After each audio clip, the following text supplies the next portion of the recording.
Success is the relative term only visible in the minds of people, an achievable line for someone, but for some just a path of hard work that many tried and failed, but only those that were persistent enough were able to reach it, which are the regular people you come across daily. Many people may be successful, but their lives are much more different from each other.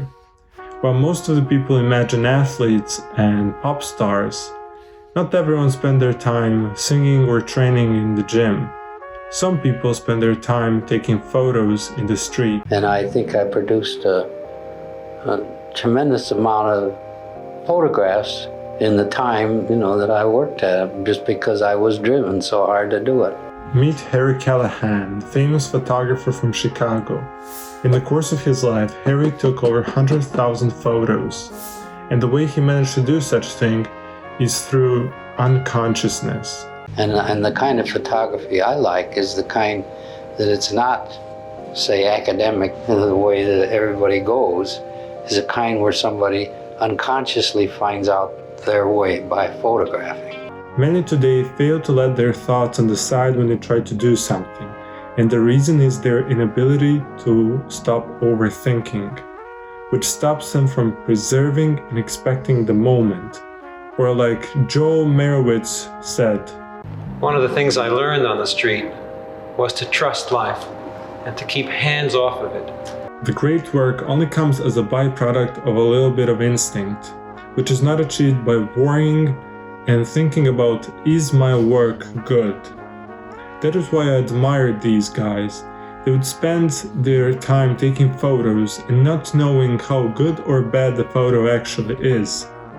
But they would still keep going and shooting new photos, mainly because this for them was not a job, but a passion. I don't take any credit because I liked it.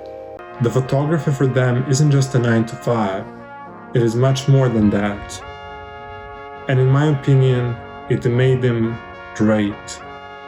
Now looking back at all of these videos to see how they shoot and do their work, it feels like they live in a story where they only have 2 tasks. Or like Winogrand would put it, your photographer is responsible for 2 things. Once you put your body where you want it to be, what's in the frame and when you snap the shutter. That's what the photographer does. The camera does the rest. But besides passion for doing the thing, you also need discipline, because no one will power your own dreams except you.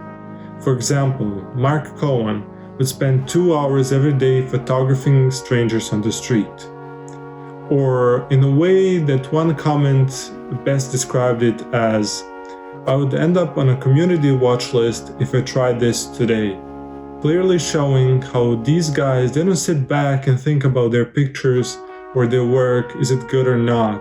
They're just moving to the next subject, finding a new subject for a new photo.